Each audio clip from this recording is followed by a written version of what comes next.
Sering ku tak mengerti jalan-jalanmu Tuhan, bagai belantara yang kelam.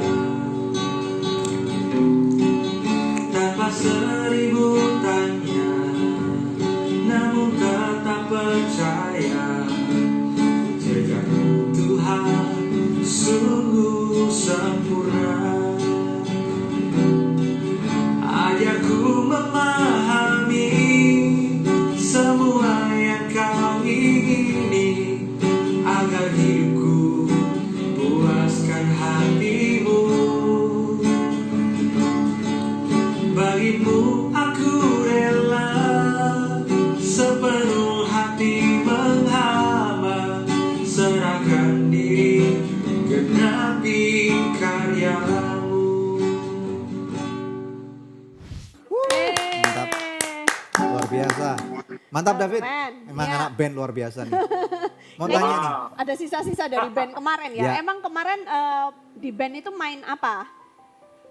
Kemarin kebetulan atas karena anugerah dari Sang Pencipta, Tuhan kasih kemampuan untuk nyanyi. Jadi Oh, dia memang alright. vokalis. ya cuma sayangnya hari itu waktu di band suaranya dipakai yang pertama menghasilkan uang, dan yang kedua ini banyak yang bandel-bandel nih para penyanyi-penyanyi untuk menggait-gait yang itu. Jadi makanya kalau dulu ketemu Kodan pasti saya dioles minyak babi duluan. Oke. Nah pengen tahu bro, lagu tadi itu makna pribadinya buat kamu apa gitu?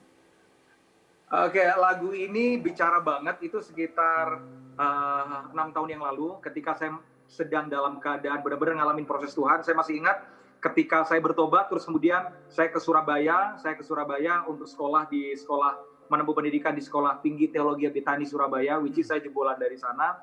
Dan hari itu saya ingat persis sebagai seorang hamba Tuhan muda, tapi ternyata saya mengalami proses dari Tuhan yang nggak mudah banget, di mana di usia 21-22 tahun saya ngalamin proses yang mesti harus hidup sendiri. Ketika itu saya jadi seorang hamba Tuhan dan saya benar-benar dilecehkan, dipandang sebelah mata dengan keluarga besar saya. Sampai papa saya itu bilang begini, kamu jadi pendeta mau makan apa? Bahkan yang lebih menyedihkan adalah di usia itu saya punya pacar yang which is jadi mantan pacar saya. Mamanya bilang begini, kamu jangan pacaran loh ya sama David Hirson itu. Kenapa? Karena dia itu pendeta gembel, gak punya apa-apa gitu. Waduh, bener-bener berderai air mata. Tapi lagu ini mengajarkan saya bahwa apapun yang terjadi, percaya bahwa jejak Tuhan, panggilan Tuhan atas kehidupan kita gak pernah salah.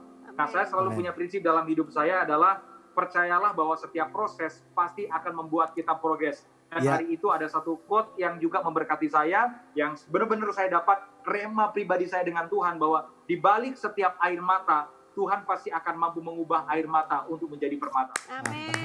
Tapi bro, kamu tahu nggak? Kamu harus berterima kasih kepada orang-orang yang sudah melecehkan, menghina, merendahkan kamu loh. Karena? Setuju. Karena kalau enggak, kamu nggak akan jadi seperti hari ini. Justru pada waktu, Iya. karena apa ya? Benar nih, Kodan. Kita melihat ada orang-orang yang hidupnya sangat nyaman. Dan kalau orang di sekelilingnya tuh ngomongnya berhati-hati banget gitu loh. Nanti nyinggung perasaan karena nanti David ini orangnya sensitif lah dan lain-lain lah. Nanti takut bunuh diri lah.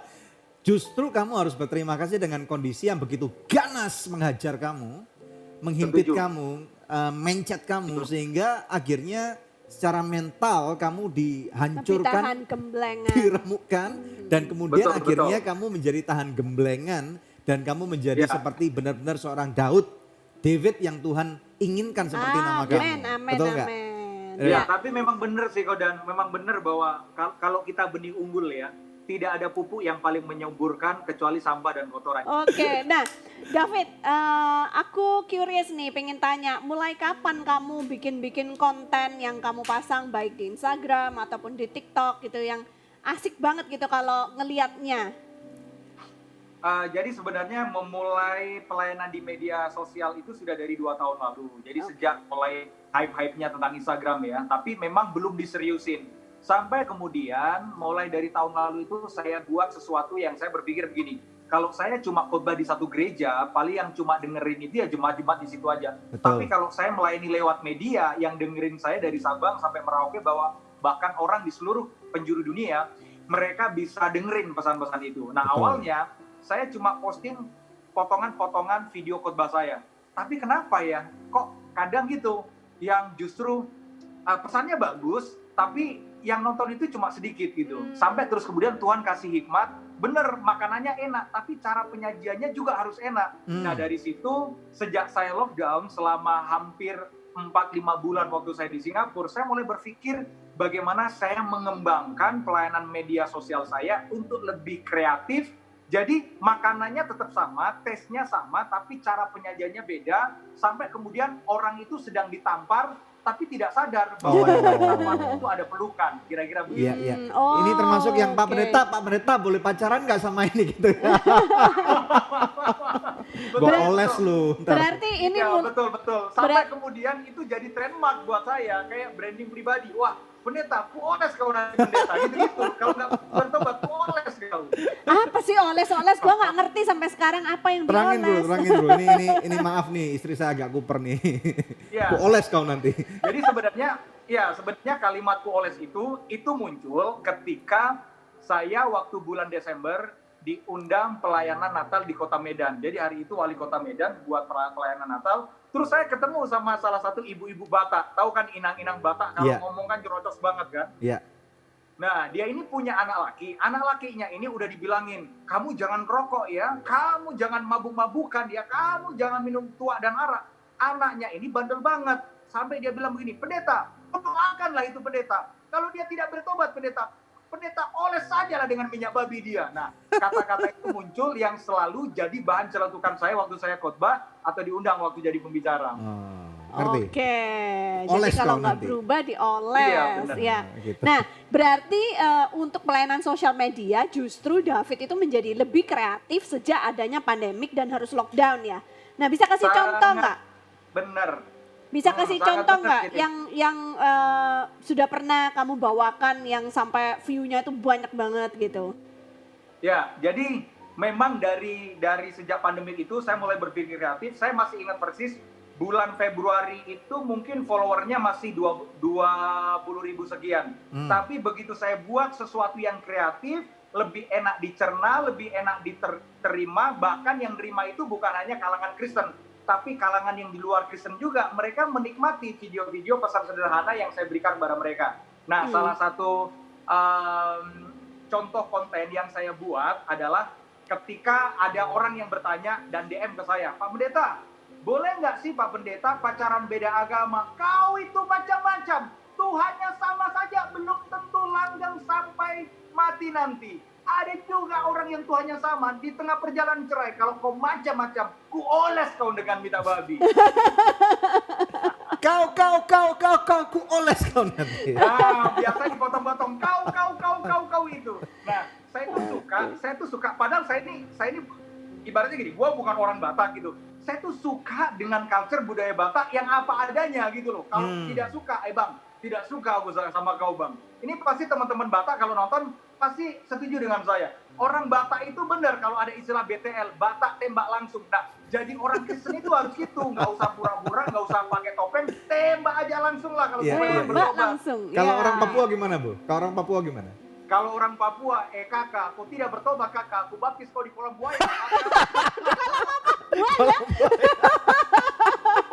Kalau orang karena Tuhan bawa saya pelayanan udah dari Sabang sampai Merauke dan saya udah mulai list provinsi mana, puji Tuhan semuanya sudah gitu loh. Jadi saya tahu belajar dialek atau accent orang bicara di masing-masing daerah. Ya, kalau Si Debbie sama Kudan mau minta apapun saya bisa ya, tiruin. kalau orang Makassar deh, gimana? Silakan orang Makassar. Kalau orang Makassar, tidak Ci kakak, tidak Ci kau bertobat, kalau tidak Ci macam kalau tidak aku oles kok kakak gitu. Pakai mi, pakai ji, Ya, pakai tambahin lah, tambah mie dan ji-nya tambahin dong. Kurang tuh berarti. Gimana? Kurang luas. Kurang. Ya, kalau orang Makassar itu gini, kalau orang Makassar ditanya, sudah ke gereja? Sudah Kipa. Kau dapat firman apa? Lupa Kipa. Kau lupa dapat firman apa? Lupa Kipa. Jadi waktu ibadah kau ngapain? Aduh, tidur Kipa le. Kalau orang Surabaya gimana, Bro? Orang Surabaya, Bro. Kalau orang Surabaya. Piye, Bro? Wes no. Piye? Wah, aku belajar ngampuni nang gereja. Apa? Kanca-kancaku kuwi didingi bencekno kabeh.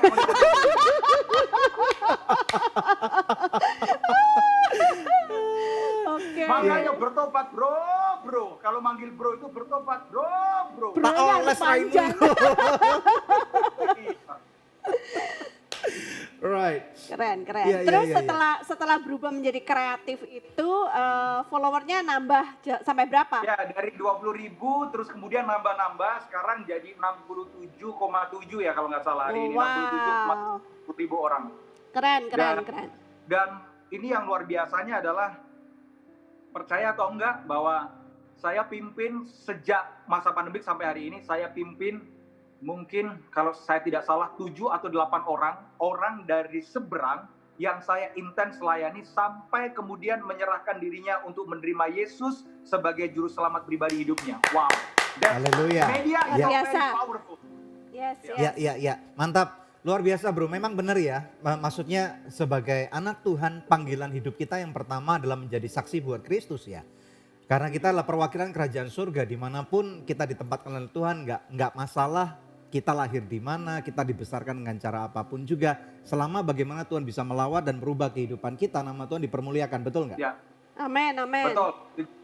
Iya. Bro bisa ceritakan nggak ini untuk segmen berikutnya nih ya, sampai nanti habis. Yuk kita diskusi tentang kondisi Indonesia nih, tentang bisnis dan yang lain-lain. Gimana nih bro?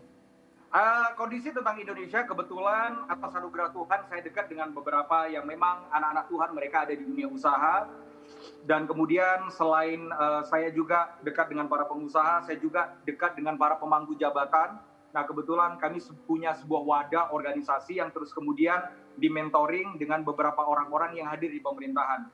Nah ada di dalamnya ada beberapa anak-anak Tuhan yang dipilih sama Pak Jokowi sebagai menteri, terus ada juga beberapa mereka yang ada di daerah, ada gubernur, ada bupati. Memang kondisi bangsa kita lewat pandemik ini sedang mengalami krisis ya.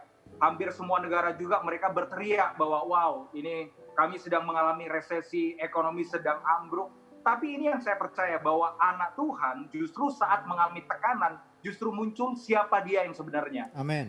Ya. Lalu apa yang bro akan lakukan atau apa yang mereka akan lakukan terhadap kita nih sebagai anak-anak Tuhan?